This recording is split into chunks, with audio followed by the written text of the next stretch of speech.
기도 본문 말씀은 창세기 16장 1절에서 11절입니다. 봉독하겠습니다. 아브라함의 아내 사레는 출산하지 못하였고 그에게 한 여종이 있으니 애굽 사람이요 이름은 하갈이라. 사레가 아브라함에게 이르되 여호와께서 내 출산을 허락하지 아니하셨으니 원하건대 내 여종에게 들어가라. 내가 혹 그로 말미암아 자녀를 얻을까 하노라 하매 아브라함이 사레의 말을 들으니라. 아브라함의 아내 사레가 그 여종 애굽 사람 하갈을 데려다가 그 남편 아브라함에게 첩으로 준 때는 아브라함이 가나안 땅에 거주한 지 10년 후였더라. 아브라함이 하갈과 동침하였더니 하갈이 임신하매 그가 자신의 임신함을 알고 그의 여주인을 멸시한지라. 사레가 아브라함에게 이르되 내가 받은 모욕은 당신이 받아야 옳도다. 내가 나의 여종을 당신의 품에 두었거늘 그가 자기의 임신함을 알고 나를 멸시하니 당신과 나 사이에 여호와께서 판단하시기를 원하노라. 아브라함이 사레에게 이르되 당신의 여종은 당신의 수중에 있으니 당신의 눈에 좋을 대로 그에게 행하라 하매 사레가 하갈을 학대하였더니 하갈이 사레 앞에서 도망하였더라. 여호와의 사자가 광야의 샘물 곁 곧 술김샘 곁에서 그를 만나 이르되 사레의 여종 하갈아 내가 어디서 왔으며 어디로 가느냐. 그가 이르되 나는 내 여주인 사레를 피하여 도망하나이다. 여호와의 사자가 그에게 이르되 내 여주인에게로 돌아가서 그 수하에 복종하라. 여호와의 사자가 또 그에게 이르되 내가 내 씨를 크게 번성하여 그 수가 많아 셀 수 없게 하리라.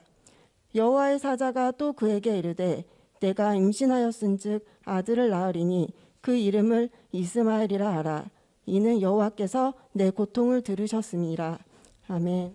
오늘 본문을 보면 등장인물로서 아브라함, 사레의 애굽 여종 하갈, 그리고 나중에 출생한 이스마엘이 있습니다. 본문에서 아브라함과 사레는 믿음을 버리고 불신앙 가운데 빠져서 하나님의 약속을 인간적으로 합리화시키며 자기들 멋대로 행동하고 있습니다. 그리고 그 결과로 아브라함과 사레는 하나님과의 관계가 소원하여집니다. 하나님과의 관계가 소원하여지니 부부와의 관계가 깨어집니다. 잘 들으세요. 부부와의 관계가 깨져요. 하나님과의 관계가 소원하여지니 부부와의 관계가 깨집니다.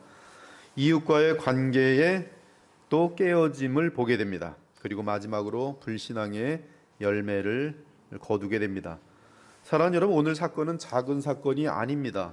아브라함의 삶에 있어서 오늘 불신앙의 사건은 그의 인생 가운데 가장 큰 실수로서 이로 말미암아 아브라함 개인의 삶이 비참하여졌고 또한 아브라함 가정이 비참하게 되었으며 나아가 전 인류가 이 실수로 인해 지금까지도 심한 진통을 겪고 있습니다.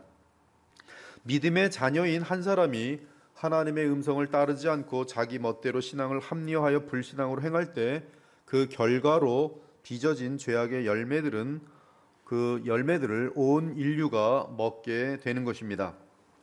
오늘 본문이 있기 전 창세기 12장부터 15장을 보면 하나님께서는 아브라함에게 적어도 3번 이상 나타나 아브라함의 씨를 약속하셨습니다. 처음 나타나셔서 아들을 약속하신 때는 아브라함이 하나님의 말씀만 의지하고 갈대아 우르를 떠나서 물론 하란을 거쳤지만 마침내 가나안 땅에 들어왔을 때 하나님께서는 아브라함을 첫 번째 이 믿음 테스트에 합격한 것으로 여기시고 그에게 짜잔 하고 나타나세요. 즉 하나님이 나타나시는 것은 박수 쳐주는 거예요. 통과할 때마다 박수. 그때 여호와께서는 믿음으로 행한 아브라함에게 나타나셔서 아브라함이 어떤 현상인지 우리는 다 알 수 없지만 뚜렷하게 알아들을 수 있는 그분의 현상과 또 음성을 들으면서 하나님과 교통을 합니다. 대단히 어마어마한 특권이죠. 하나님 앞에서 직접 듣거나 하여튼 환상으로든 어떤 모양이든 하여튼 그렇게 하고 또 보기도 하고, 그래서 하나님이신 것을, 천지를 창조하신 하나님이신 것을 분명히 아는 그런 상태입니다. 창세기 12장 7절에 보니 여호와께서 아브라함에게 나타나 말씀하되 내가 이 땅을 네 자손에게 주리라. 두 번째는 롯과의 재산 다툼에서 믿음으로 하나님을 믿고 땅을 양보한 아브라함에게 여호와께서 나타나 약속하셨습니다. 즉 물질의 세계에 대해서 우상으로 삼지 아니하고 주님만을 믿는 그 아브라함의 믿음이 입증되었을 때 여호와께서 나타나셔서 약속하셨어요. 롯이 아브라함을 떠난 후에 여호와께서 아브라함에게 이르시되 너는 눈을 들어 너 있는 곳에서 북쪽과 남쪽 그리고 동쪽과 서쪽을 바라보라. 보이는 땅을 내가 너와 네 자손, 분명히 네 자손, 네가 낳을 자손, 물론 이것은 예수 그리스도까지 이어지는 그러한 표현입니다. 너와 네 자손에게 주리니 영원히 이르리라. 세 번째는 아브라함이 자신이 훈련한 318명의 종을 데리고 믿음으로 네 개 나라의 연합군을 이기고 돌아온 후 살렘 왕과는 언약을 소돔 왕과는 언약을 맺지 않고 오직 믿음으로 멜기세덱과 언약을 맺은 후 가나안 땅으로 돌아올 때 이때 여호와께서 아브라함에게 이상 중에 나타나셔서 언약을 맺으셨습니다. 그때 아브라함이 이렇게 질문합니다. 주 여호와여 무엇을 내게 주시려 하나이까? 나는 자식이 없사오니 나의 상속자는 이 다메섹 사람 엘리에셀입니다. 주께서 내게 씨를 주지 아니하셨으니 내 집에서 길린 자가 내 상속자가 될 것입니다. 이에 대한 여호와 하나님의 대답은 그 사람이 내 상속자가 아니라 네 몸에서 날 자가 내 상속자가 되리라. 그리고 이 애굽이나 이러한 사건 속에서 사례로 인하여, 그래서 사례가 그 분명한 그 사례와 아브람 사이에 낳을 그 씨가 상속자가 될 것을 분명히 알려줍니다. 그리고 그를 이끌고 밖으로 나가 이르시되 하늘을 우러러 무뼈를 셀 수 있나 보라. 네 자손이 이와 같으리라 하실 때 아브라함이 여호와를 믿으니 여호와께서 그의 의로 여기셨더라. 이와 같이 우리는 창세기 15장에서 아브라함이 하나님이 그에게 주실 그 씨를 믿을 때 이를 의롭다 여기시는 하나님을 발견하게 됩니다. 그리고 그렇게 되는 이유를 계시가 전개되며 우리가 알게 되는데 그것은 바로 그 씨인 그리스도께서 아브라함의 죄를 위해 십자가에서 속량하실 것이기 때문입니다. 사랑하는 여러분, 이처럼 아브라함은 하나님께서 자신의 아내 사례를 통하여 그 씨를 보내실 것을 믿고 있었습니다. 그리고 이제 사례가 임신하길 기다렸습니다. 지금까지 세 번이나 초자연적인 방법으로 나타나셔서 세 번 이상 거듭 말씀하신 하나님의 약속을 믿고 기다리는데 뚜렷한 체험 속에서 나타나실 때마다 약속하신 그 하나님의 약속, 내 씨라는 그 약속, 분명히 사례와 함께 나를 통하여 태어날 그 씨, 그 약속을 믿고 기다리는데 아내 사례의 나이가 점점 많아집니다. 그리고 신체적으로 더 이상 자녀를 둘 수 없는 상태에 이르고 말았습니다. 아내 사례가. 그래서 결국 자식을 얻을 가능성이 완전히 불가능해져 버렸어요. 물론 창세기 16장 3절을 보니 아브라함이 가나안 땅에 온 지 10년이 되었다고 합니다. 그러므로 아브라함은 85세가 된 것이고 사레는 75세가 된 것입니다. 이 하란 땅을 75세에 떠나서 75세에 들어온 거기 때문에 지금 10년 됐으면 아브라함은 85세, 사레는 10살 어리니까 75세가 된 것입니다. 이는 사레는 이제 아이를 낳을 수 있는 연령을 훨씬 넘은 것입니다. 사실 사레가 얼마나 임신을 기다렸겠습니까? 또한 지난 10년 동안 얼마나 하나님께 아브라함의 아기를 베게 해달라고 기도했겠습니까?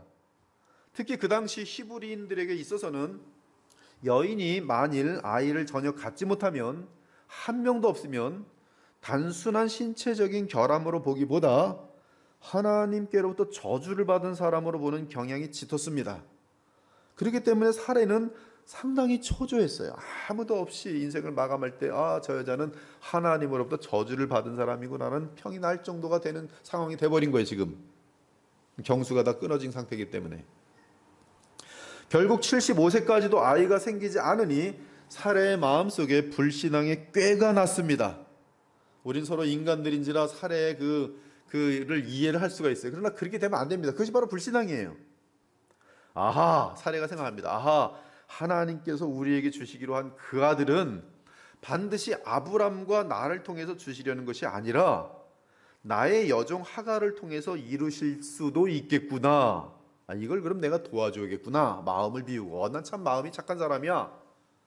그래서 하루는 사레가 남편 아브라함에게 진지한 대화를 요청합니다. 여보, 하나님께서 우리에게 아들을 주시겠다고 약속을 하셨는데 이제 제가 아이를 낳을 가능성은 전혀 없어요. 이제 보니 여호와께서 제 몸을 통하여 아이를 주시려고 한 것이 아닌 것 같아요.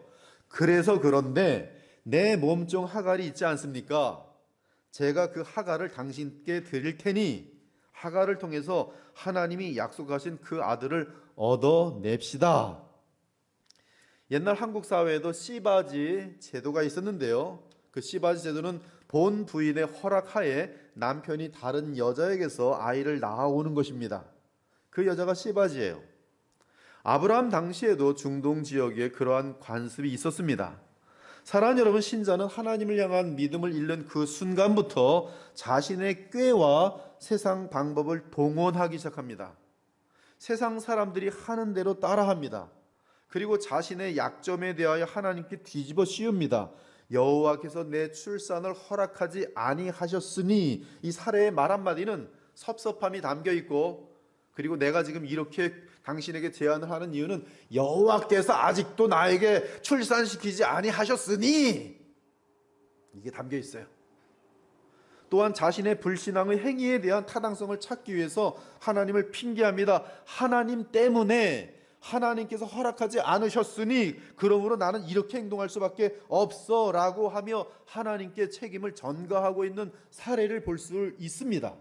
이러한 책임 전가는 첫째 조상 아담과 하와의 처음 반역 이후 불신앙의 현상에서도 나타납니다. 아담이 말해요. 하나님, 당신이 주신 이 하와 때문에, 하와는 하나님, 당신이 만드신 저 뱀 때문에 우리가 이렇게 불신앙으로 행동한 것입니다. 그러니 우리가 이렇게 불신앙으로 행동한 것은 당신 때문입니다. 그것이 회개치 않은 하와와 아담의 대답이었어요. 근데 여기서 사라에게서도 그런 힌트가 불신앙에 있는 가운데 사라에게서 말하는 이 말이 내용이 동일합니다. 신기하게. 왜 아직까지 아들을 주신다고 했는데 왜 아직까지 아들을 안 주시냐는 말입니다. 그러니 하갈을 통해 아이를 낳을 수밖에 다른 방도가 없지 않습니까? 이것이 지금 사례의 답변이에요. 아마 아브라함에게도 좀 짜증을 냈을지도 모르겠어요. 이상한 언약 받아갖고 와서는 왜 아이가 안 생기는 거야? 아무튼 이때 아브라함은 아내 사례의 제안에 안 돼! 라고 대답했어야 합니다. 그러면 끝나는 것이. 아브라함은 사례를 통하여 아이를 얻을 가능성이 전혀 없어 보여도 그럼에도 분명하게 3번 이상 네 씨를 주겠다는 하나님의 약속을 분명히 나타나셔서 약속하신 그 약속을 끝까지 믿어서야 합니다. 그것이 믿음이에요. 여러분, 믿음이란 거는 인간의 관계 속에서 가장 중요합니다. 사랑이라는 것 저 밑바닥에는 반드시 믿음이 있어야 돼요. 부부가 믿지 못하면 그것은 가짜입니다. 가짜 부부예요. 부부에게서 정말 투닥거려도 그 부부의 끈을 끊어놓지 않는 것이 뭐냐면 믿음이에요. 하나님을 향한 믿음은 그 어마어마한 그 삶의 흔들림 가운데에서 좌우가 바뀌는 거예요. 쭉 갈리는 거예요. 아브라함에게 만일 다른 사람이 이러한 제안을 하였다면 종이 와서 주인님, 뭐 보니까 뭐 아직도 살에 뭐 안에 안 생기네요. 뭐 저기 하갈한테 좀 들어가면 난리가 났을 겁니다. 어디 감히 우리 하나님의 약속을 네가 뭔? 근데 제안을 하는 사람이 누구냐면 아내예요. 다른 사람이 이러한 제안을 하였다면 아브라함은 결단코 듣지 않았을 것입니다. 그러나 제안하는 사람이 아주 가까운 사람이, 그것도 자신과 한 몸인 사례가 제안하니 그는 거절하지 못하고 아내의 불신앙의 제안을 따르고 맙니다. 이러한 패턴은 아담도 마찬가지입니다. 아담이 아내가 죄를 짓자고 할 때 안 돼라고 단호하게 막았다면 인류 역사는 완전히 달라졌을 것입니다. 우리는 지금처럼 이렇게 코로나 같은 거 겪지 않았을 것이에요. 지금 우리가 코로나 겪는 것도 아담이 그때 하와한테 안 돼라는 말 못해서 그래요.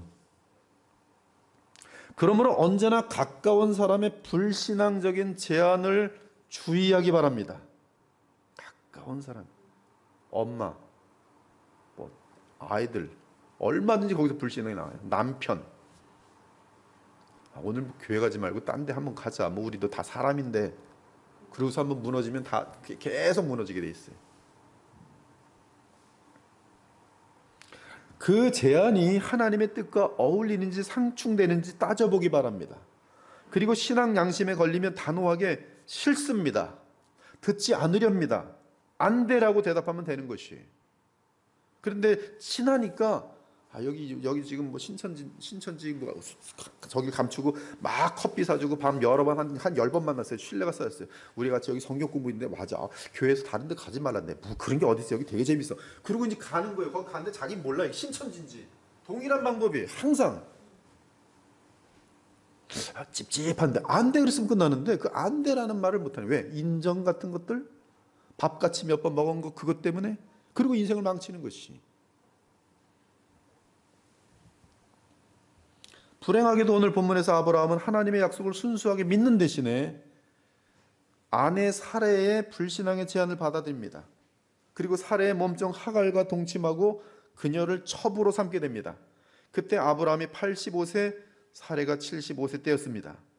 이때 하갈은 이러면서 아브라함의 첩이 되고 그리고 아브라함과 동침했더니 곧바로 임신하게 되었어요. 그런데 하갈이 자신이 아브라함의 아이를 임신하게 된 것을 알게 되자 자기 여주인 사레를 향한 태도가 완전히 달라졌습니다. 아브라함이 하갈과 동침하였더니 하갈이 임신하며 그가 자기의 임신함을 알고 그의 여주인을 멸시한지라. 여기서 멸시라는 단어는 칼날이라는 히브리 단어인데 그 의미는 사레가 하갈의 눈에 하찮게 보였다. 하갈이 사레를 우습게 알았다. 멸시하였다라는 뜻입니다. 이미 언급한 것처럼 그 당시 문화는 아이를 못 낳는 여자에 대하여 사람 취급도 하지 않던 시대인 것을 고려하면 이해가 갈 것입니다. 하갈에겐 이런 생각이 바로 드는 거예요. 아브라함의 아기를 갖자마자 우리 여주인은 애도 못 낳고 저런 몸종이었을 때는 못 그랬는데 아브라함의 아이를 탁 베고 나니까 우리 여주인 저거 아주 한심해 보이는 거예요. 나는 지금 딱 여자로서 벌써 애기 딱 가졌잖아. 저 여자 뭐야 저거? 이제 하갈은 교만한 생각을 하면 행동이 달라졌습니다. 나라고 아브라함이 더 사랑하는 그 1등 아내가 되지 말라는 법이 어디 있어? 이제 아이만 태어나면 그 아이가 아브라함의 대를 이을 텐데 그때는 당연히 내가 아브라함의 본처 행세를 할 수 있게 되는 것이지. 조금만 참자. 이제 게임은 끝났다. 이제 아기만 낳기만 하면 끝나는 거예요. 이제 너 내려와. 내가 아브라함의 본처 그 자리에 내가 앉을 거야. 지금 그 생각을 이미 갖고 이미 자기는 승리했다고 보는 것이. 그러니까 막 사례한테 일로 와서 청소 좀 해요. 절로 가서 좀 말 좀 끌고 다니세요. 75세 할머니가 이제 여자가 갑자기 얘가 왜 이렇게 바뀌었어? 황당한 거예요 지금 막.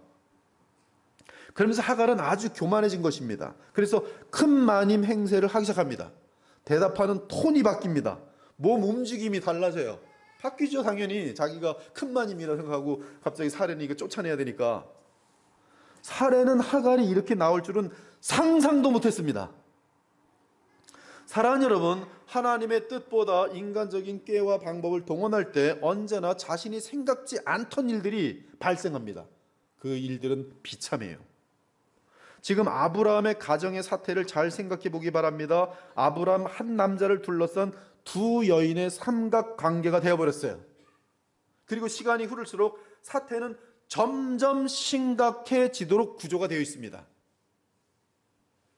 5절을 보면 사레의 정신적 고통이 얼마나 컸는지 더 이상 견디지 못합니다. 그리고 망하든 살든 하갈과 자신 간에 아브라함에게 가부간 결단을 내리도록 해야겠다는 각오를 합니다. 이건 이제 죽든지 살든지 각오라고 이제 아브라함 만나는 거예요. 내가 받은 모욕은 당신이 받아야 옳도다. 내가 나의 여종을 당신의 품에 두었거늘 그가 자기의 임신함을 알고 나를 멸시하니 당신과 나 사이에 여호와께서 판단하시기를 원하노라.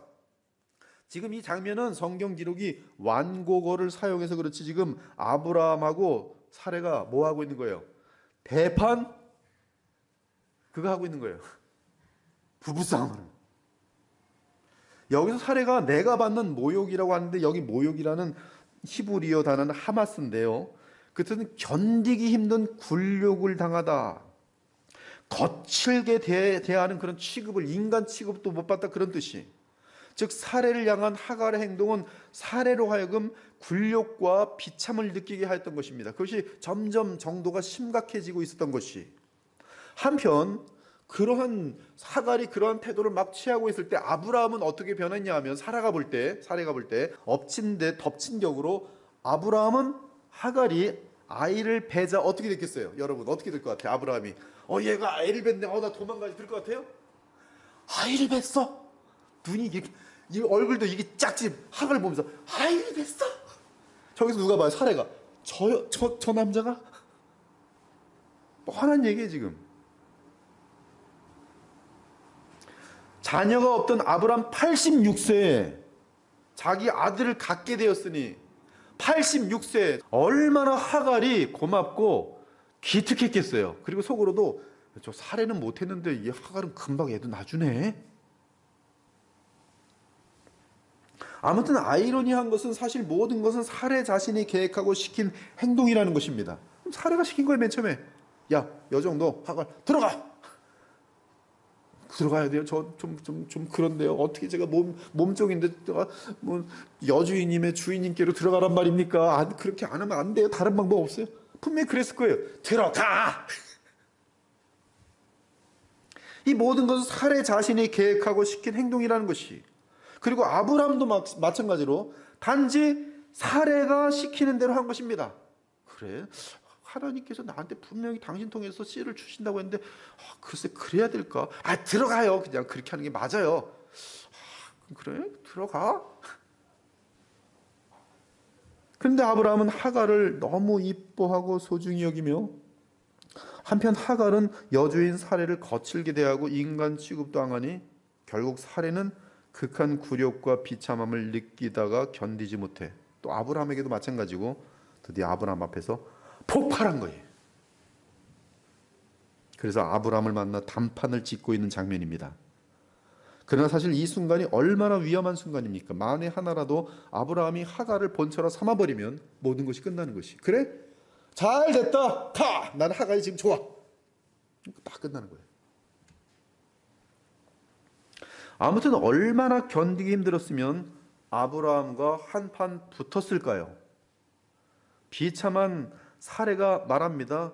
여보, 난 진심이고 분명하게 얘기했는데 하갈이야 나야. 눈을 쫙 하고 얘기했겠죠. 하갈이야 나야. 지금 결정해. 그러면서 사례가 아브라함 탓을 합니다. 내가 받는 이 모독은 당신이 받아야 옳도다. 당신과 나 사이에 여호와께서 판단하시기를 원하노라. 지금 사례는 미움과 질투와 억울한 감정에 치우쳐 모든 책임을 아브라함에게 미루고 있습니다. 그러면서 극단적인 결정을 지금 내리기 위해서 여호와 하나님의 이름을 남용하고 있습니다. 사실 사례는 하나님 앞에서 회개해야 할 일을 계속 불신앙의 상태에 거하면서 과격하게 행동한 것이, 극단적으로 가버린 것입니다. 굉장히 위험한 것이 지금 이 배경 속의 사례는 이 여러 가지가 극도 상태예요. 분노도 극도, 억울함도 극도, 뭐 신경질도 사실 굉장히 극도의 상태예요. 이때 아브라함은 멍한 상태입니다. 당신이 시켜서 그대로 한 것인데 지금 와서 왜 이래? 내가 뭐 어쨌다는 거야? 그러면서 아브라함도 사례에게 말합니다.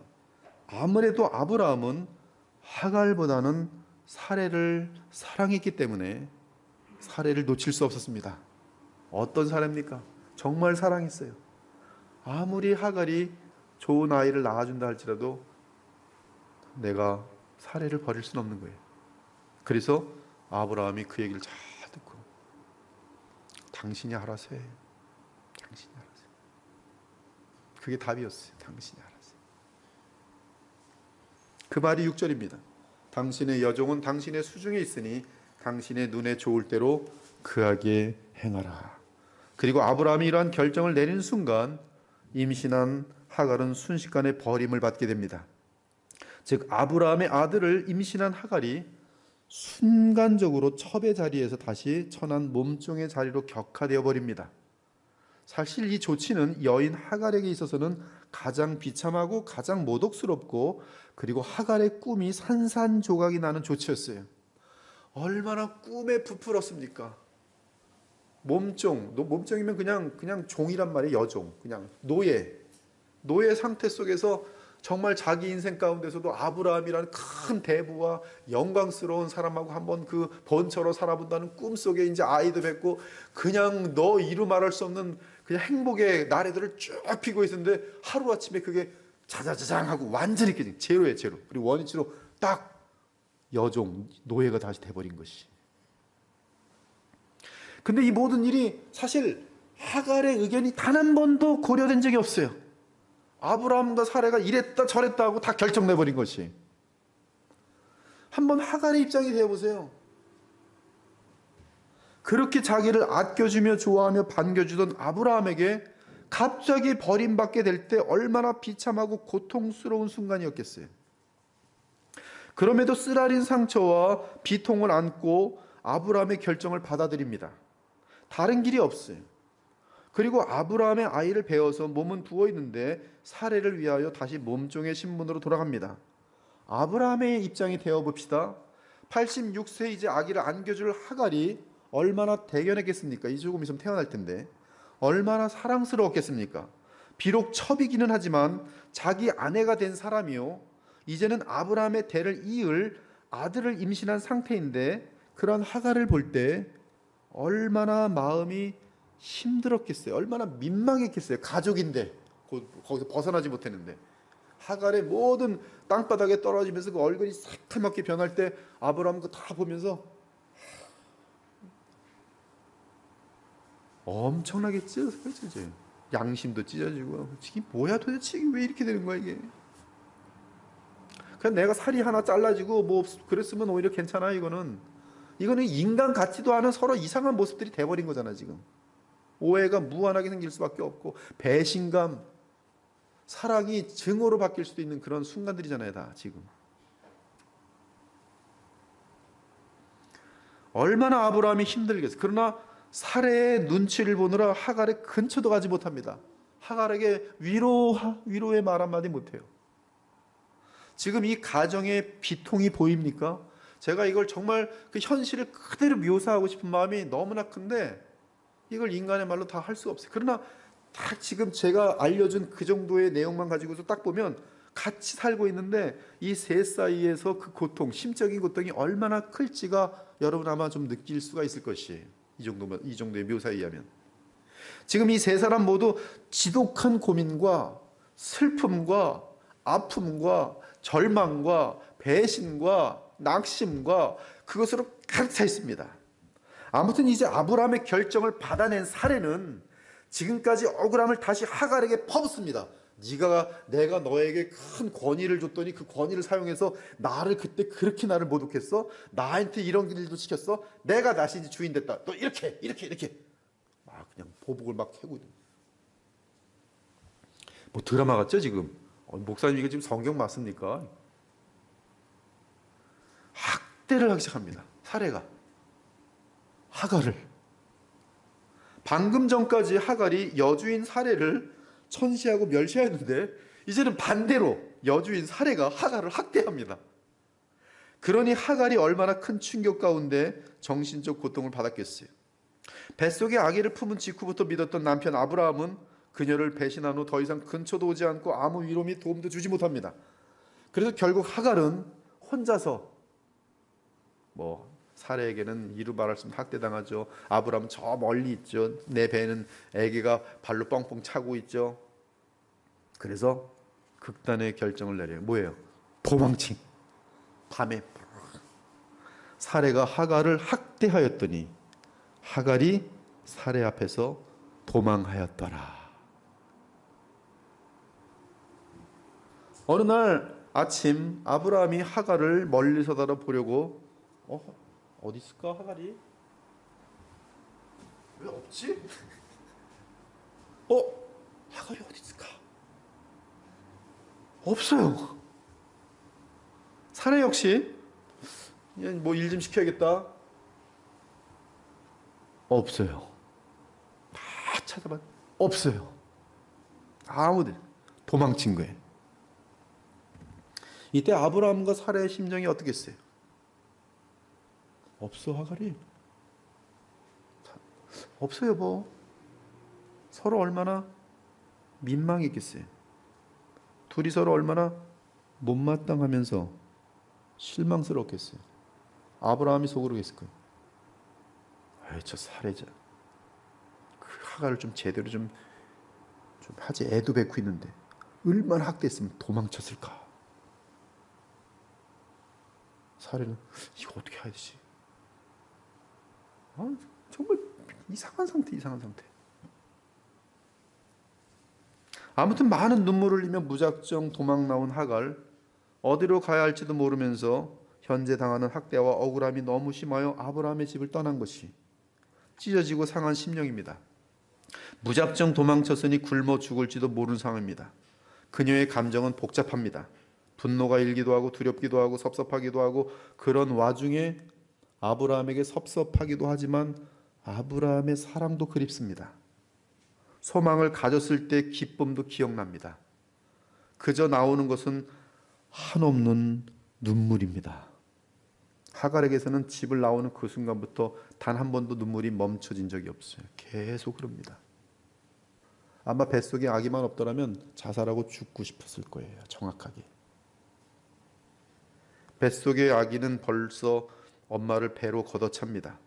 배를 부둥 껴안고 앞으로 태어날 아기가 불쌍해서 또 한없이 울기만 합니다. 오늘 본문 7절의 하갈은 천박한 여종이요, 임신한 여종이며 버려진 여종이고 갈 곳 없는 가난한 여인이었습니다. 심지어 법적으로는 도망간 노예이기 때문에 그 당시 관례에 의하면 잡히면 어떻게 돼요? 죽습니다. 큰일 나요. 그것이 지금 오늘 제 나름대로 여러분들에게 이 장면을 묘사할 수 있는 내용들이, 아브라함과 사례도 인간이죠.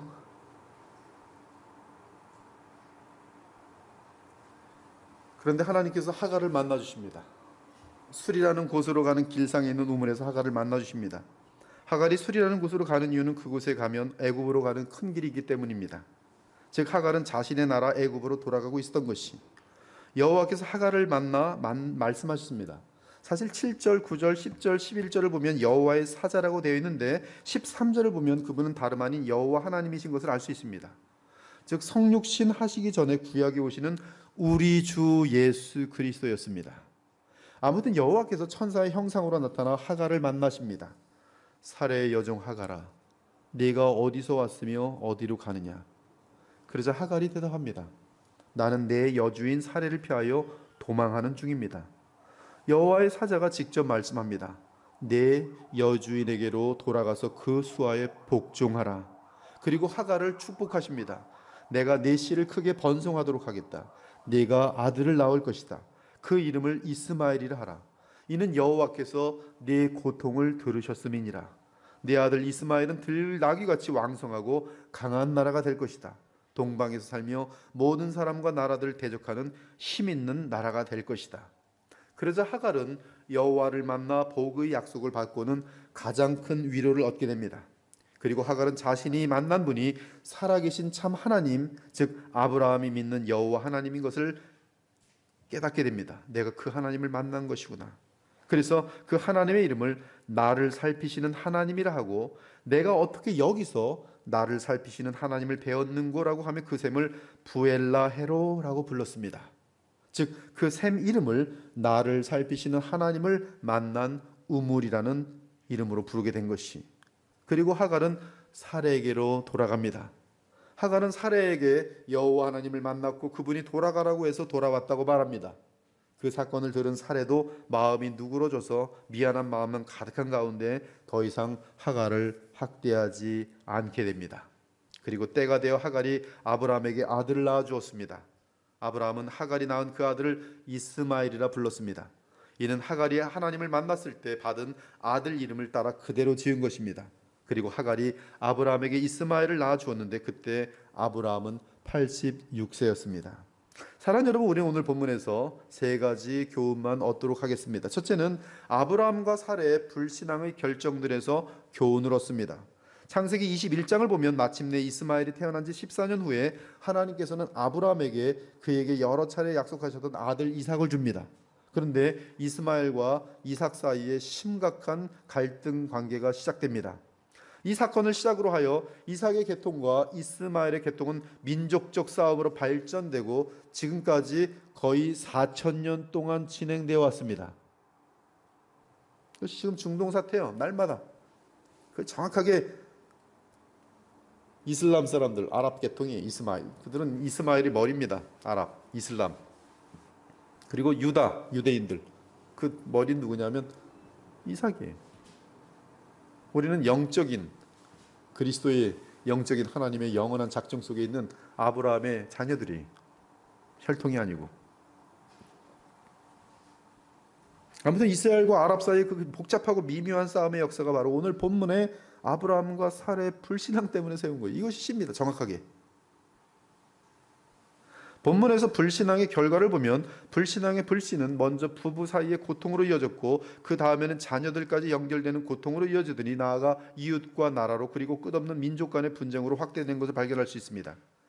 오늘 사례와 아브라함의 불신앙의 행위를 보면서 우리 현재 우리의 불신앙의 씨앗이 미래에 얼마나 큰 문제를 일으킬지를 우리 역시 미리 볼 수밖에 없습니다. 그러므로 불신앙에 떨어지지 않도록 깨어 있읍시다. 그 첫 번째 교훈이. 둘째는 살피시는 하나님을 발견할 수 있어요. 살핀다는 말은 우리를 버리지 않고 돌보신다는 뜻이. 창세기 3장 8절을 보면 아담과 하와가 하나님 앞에 죄를 지은 후 비참 가운데 오늘 이 하갈처럼 하나님으로부터 막 도망가고 있었습니다. 이들은 하나님을 찾지 않았습니다. 아담과 하와는 무작정 하나님이 없는 세상을 향하여 달리고 있었습니다. 그들이 여호와 하나님의 낯을 피하여 동산 나무 사이에 숨은지라. 그런데 이 창세기 3장 9절을 보니까 하나님이 도망자 아담과 하와를 찾으십니다. 아담아, 내가 어디 있느냐 찾으세요. 재미난 것은 이게 되게 상당히 재밌는데요. 제가 이제 신학교에 들어와서 창세기를 가지고 이제 히브리어를 1장부터 한 12장까지인가를 이제 히브리어를 계속 이렇게 번역을 하면서 한 적이 있어요. 그러다 3장을 가는데 그때 사건입니다. 정말로 창세기 3장 8절을 보는데 원어를 보는데요. 보고 있는데 뭐가 보이냐면 하나님께서 에덴 동산을 뛰어다니세요. 그걸 봤어요. 아담아, 아담아 어디 있냐면서 아담을 막 뛰어다녀요. 그리고 아담하고 하와는 막 숨어 있어요. 나무에 안 잡히려고. 마치 집 나간 자녀를 찾기 위해서 너무나 간절한 목소리로 외치며 버선발로 온 동네를 찾아 헤매는 부모의 모습이 창세기 3장 8절 9절에 그대로 담겨 있어요. 히트 파일인가 그래갖고 진행형 분사형으로 되어 있어요. 막 뛰어다니다. 그래서 영어로도 그걸 어떻게 보는데 walkthrough라고 되어 있어요. 계속 뛰어다니는 그런 그림으로. 그리고 마침내 여호와 하나님은 동산 나무 사이에 숨어있는 아담과 하와를 찾아내시더니 아무 말도 안 하시고 그들을 용서하시고 가죽옷을 지어 입히십니다. 그것이 살피시는 하나님. 개역 성경으로 하면 감찰하시는 하나님. 하갈의 경우는 술로 가는 길 곧 자기가 나왔던 애굽으로 가고 있었습니다.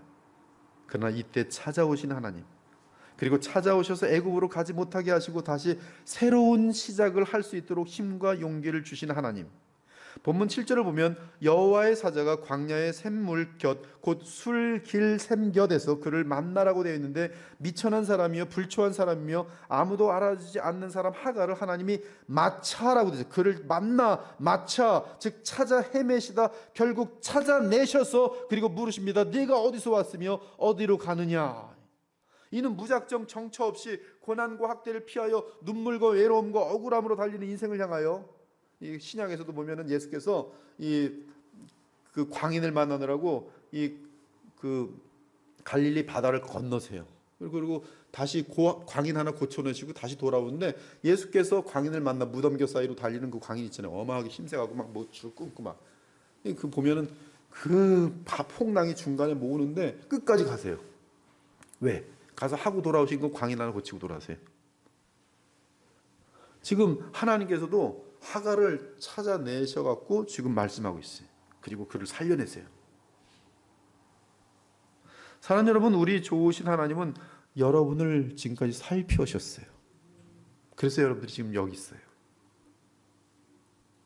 여러분의 인생 가운데 너무나 어둡고 깜깜한 때가 있었을 때, 그때 하나님이 여러분 찾아오세요. 절망이고 나올 길이 없을 것 같았는데 신기하게 그분이 나를 찾아오시고 길이 열리기 시작했어요. 근데 내 인생이 끝날 것이라고 생각했는데 끝나지 않고 다시 열렸어요. 그것이 바로 살피시는 하나님의 역사예요.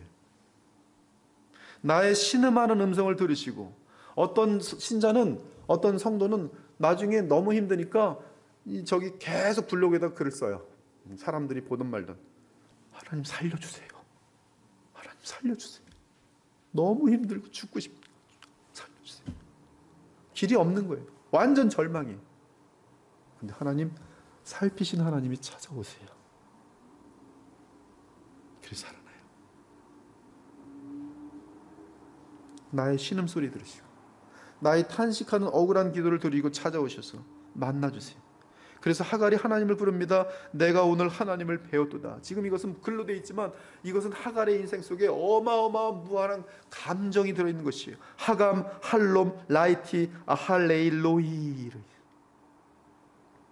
마지막 세 번째 교훈으로는 지난번 창세기 12장 17절을 보면 하나님께서는 사례 때문에 애굽 왕 바로에게 재앙을 내리시고 불신앙으로 애굽에 내려갔던 아브라함 가정을 구원하셨던 것을 보았습니다.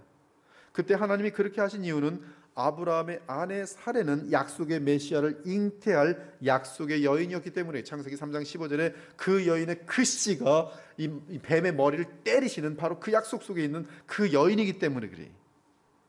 오늘 본문에서 하나님께서는 하갈에게 사례에게로 돌아가라고 합니다. 왜 그런 지시를 하신 것입니까? 그렇습니다. 사례 그 여인은 약속의 여인이기 때문입니다.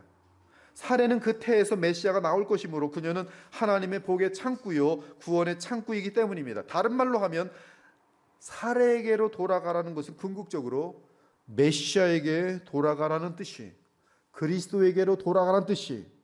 그런데 갈라디아 4장 24절에서 26절을 보면 사례는 자유하는 여자로서 오직 위에 있는 예루살렘이라고 하며 우리 믿는 자의 어머니라고 합니다. 사례는 약속의 자녀들의 어머니예요. 사례는 거듭난 백성들의 교회인 이 땅의 교회를 상징합니다. 나아가 하늘의 예루살렘을 상징합니다. 따라서 교만한 상태에서 학대를 받고 도망하던 하갈이 하나님의 복을 받으려면 축복의 샘으로 다시 돌아가야 됩니다. 하나님의 복의 근원인 메시아가 있는 곳으로 돌아가야 합니다. 그 의미가 사례에게로 돌아가라는 것이.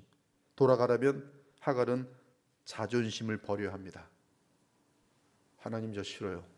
그것은 자존심을 버리지 않았을 때는 그냥 안 돌아갈 것입니다.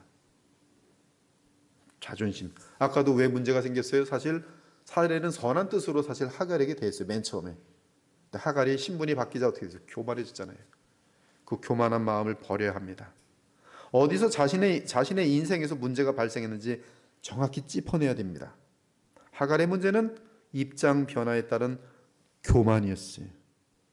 그리고 사실 그 교만 문제가 아브라함 가정까지 다 복잡하게 만들기도 한 것도 사실이에요. 그러므로 교만을 버리고 교만을 회개하고 메시아가 있는 그곳으로 돌아가야 됩니다. 다행히도 도망가던 하갈은 그리스도의 음성을 듣고 다시 모든 것을 하나님께 맡기고 겸손한 마음으로 사례에게 돌아왔습니다. 돌아왔을 때 그녀는 다시 하나님의 복을 누리며 소유하며 누리게 된 것이. 사랑하는 여러분, 사례는 거듭난 성도들로 구성된 참교회를 상징하고 있습니다. 하갈은 이 땅의 교회에서 실망과 학대와 억울함을 겪으며 도망하는 사람들을 상징합니다. 그래, 관두자. 교회라는 것은 지긋지긋하구나. 공의롭지도 않고 억울하게 하는구나. 이제는 세상으로 다시 돌아가자. 그러나 이때 하나님께서 나타나셔서 말씀하십니다. 아무개야, 복음이 있는 교회로 돌아가라. 교회가 문제가 많아 보여도 오직 복음이 있는 교회만이 이 땅에서 복의 창구란다. 오직 그곳만이 메시아가 있는 곳이요 하늘나라에 들어가는 길이 있는 곳이란다. 분명히 이 땅의 교회는 문제가 많습니다. 복음적인 교회라 하더라도 죄인들이 모이는 곳이라 불의도 많습니다. 아무리 목회자가 온전하다 할지라도 흠이 있기 마련입니다. 불공평도 많고 억울함도 많아요. 하물며 아브라함과 사례로부터 하갈이 당하는 그러한 고통 얼마든지 교회 내에서 있을 수 있습니다. 관계가 좋을 때는 그런 일이 없었을 것 같은데, 나도 교만해지고 문제가 발생할 때 그때 오는 이 정말 여러 가지 관계의 깨어짐이라는 것은 교회 내에서도, 복음이 선포되는 교회 내에서도, 하나님의 약속이 있는 교회 내에서도 오늘처럼 가능한 것이라 이 말씀이. 그러나 그럼에도 그 교회에 복음이 있다면, 복음이 없으면 그 교회는 아무런 의미가 없어요. 여러분, 복음 없으면 천국 못 들어갑니다. 거지들 공부 안 하잖아요. 공부 좀 하려면 얼마나 힘듭니까? 복음이 있는 교회는 복음 때문에 살 수 있는 거예요. 교회가 뭐가 있어야 됩니까 도대체?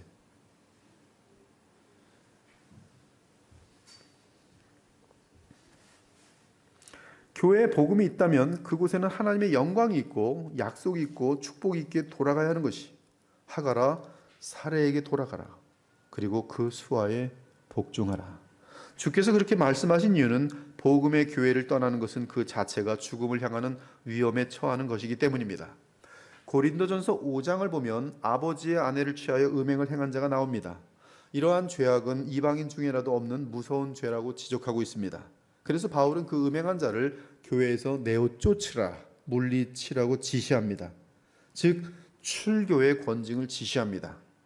그런데 이때 바울이 보는 관점은 그 사람을 교회에서 내어 쫓는 것은 그 사람을 사탄에게 내어 주는 것이라고 말합니다.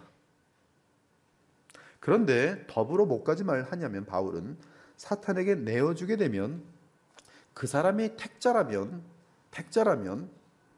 그 사람은 육신은 멸하지만 사탄으로 인해서 이루 말할 수 없는 고난과 이 어떤 말로 다 할 수 없는 학대를 당하겠죠.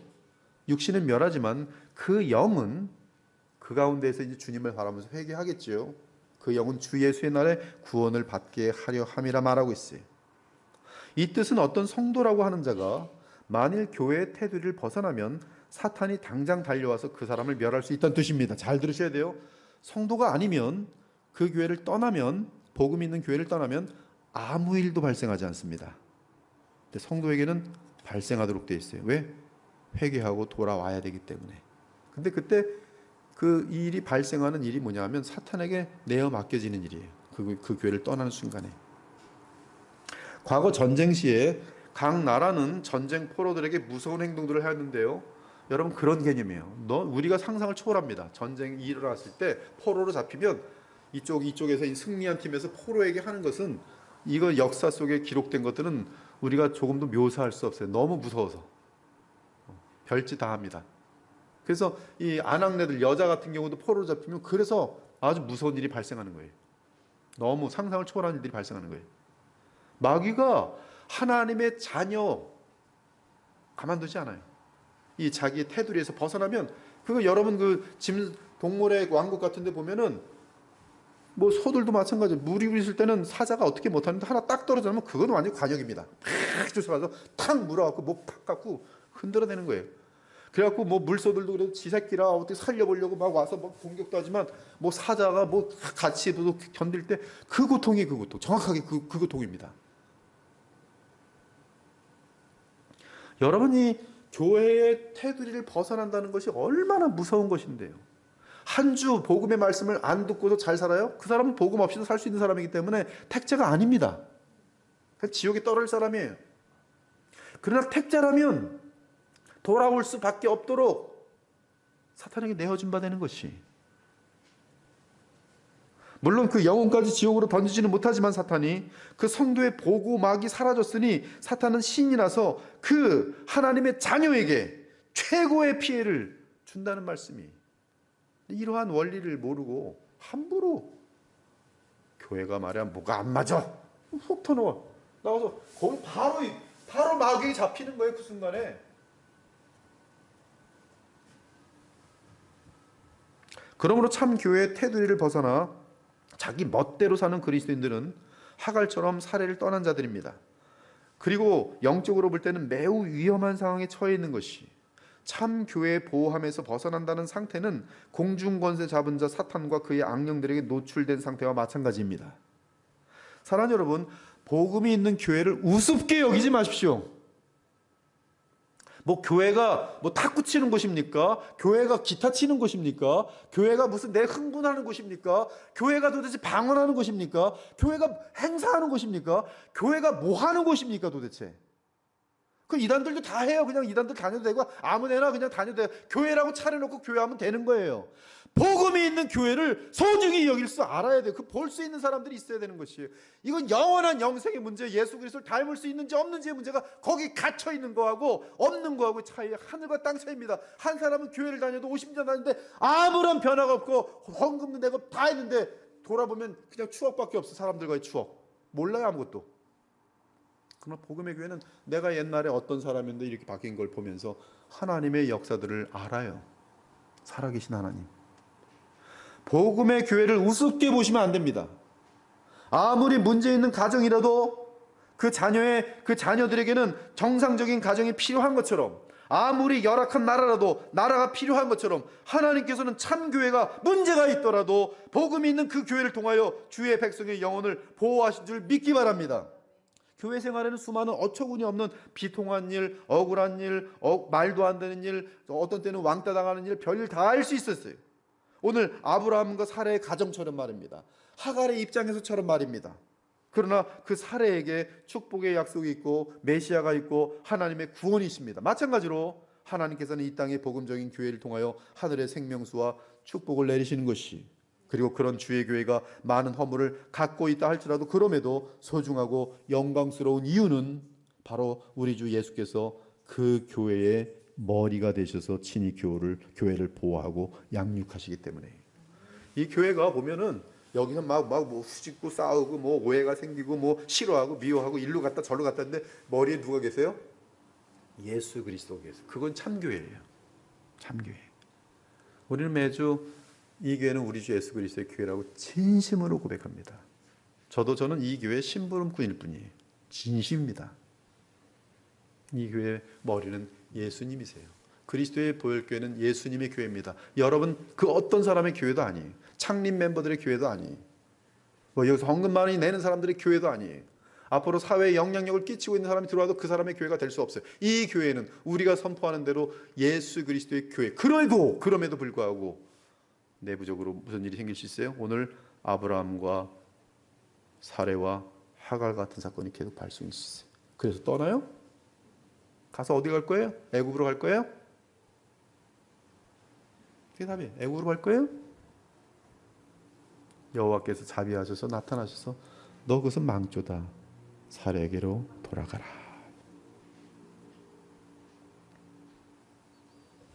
누구든지 언제나 자기 육체를 미워하지 않고 오직 양육하여 보호하기를 그리스도께서 교회에게 함과 같이 하나니 우리는 그 몸의 지체임이라. 하갈처럼 외롭습니까? 교회에 와도 위로가 없고 오히려 상처가 있습니까? 어디론가 도망가고 싶습니까? 그래서 애굽으로 상징되는 세상으로 다시 향하고자 합니까? 혹시 더 이상 기도가 싫고 성경도 싫고 아브라함과 사레 같은 성도들을 보며 질렸습니까? 목사님을 향하여 실망했습니까? 그렇다면 그 사람은 지금 술로 가고 있는 하갈일 수 있습니다. 그러나 우리 하나님 그에게 찾아오셔서 아무 설명하지 않으십니다. 교회로 돌아가라. 메시아에게로 돌아가라. 그리스도에게로 돌아가라. 그것만이 네가 살 길이다. 그분이 말씀하십니다. 예수께 돌아가라. 오늘도 이 말씀을 붙드시고 여러분의 상황이 어떠한 상관없이 여러분의 직장 생활이 어떠하든 가정이 어떠하든 지금도 만약에 그 이유가 어떠하든 예수님을 바라보는 눈을 놓쳤다면 주께서 오늘도 감찰하시는 하나님, 살피시는 하나님, 지금 이 예배를 통해서 여러분을 찾아오셔서 말씀하십니다. 그리스도께로 돌아가라. 오늘도 주님 안에서 그 시간이 지나다 보면은 이 머리 대신 그리스도께서 우리 모두의 그런 아픈 일들까지 다 연합하여 얼마나 아름다운 선과 사랑을 이루시는지, 얼마나 아름다운 거룩들을 이루시는지 먼 날 보면서 하나님께 영원한 영광을 돌릴 수 있는 우리 모두가 될 수 있기를 우리 주 예수 그리스도의 이름으로 축원합니다. 아멘. 하나님 감사합니다. 오늘 우리의 믿음의 조상 아브라함과 사레, 그리고 그 사이에 하갈이 끼어 있는 가운데에서의 많은 일들을 보았습니다. 하나님의 약속을 믿지 못하고 발생된 일들이 또 하갈의 교만으로 말미암아 얼마나 많은 아픔이 있었지만 결국 주 하나님께서 나타나셔서 모든 일을 진정시키시고 우리에게 주시는 마지막 메시지는 사례에게로 돌아가라는 말씀으로 결론을 내리시니 진심으로 감사합니다. 저희들 항상 그리스도께서 주로 계시는 교회 생활이 우리 호흡 마치는 그날까지 이어질 수 있도록 인도하여 주시옵소서. 그래서 천국에서 주를 만나 뵐 때까지 주의 몸된 교회를 떠나지 아니하고 항상 그 교회를 통해서 하늘의 젖을 먹고 마시며 하늘의 양식을 먹고 마시며 풍성히 그리스도를 향하여 성장하고 닮아가는 아름다운 주의 백성들이 다 되게 하여 주시옵소서. 우리 그리스도의 보혈교회가 비록 많은 허물이 있고 연약함이 있다 할지라도 끊임없이 선포되는 복음을 통해서 하나님이 기뻐하시는 교회로 계속 변화되고 하나님이 기뻐하시는 아름다운 성도들로 계속 성장하여지는 복된 교회가 될 수 있도록 우리 하나님 자비와 은혜를 한량없이 부어 주시옵소서. 감사하신 우리 주 예수 그리스도의 이름으로 기도 올려옵나이다. 아멘.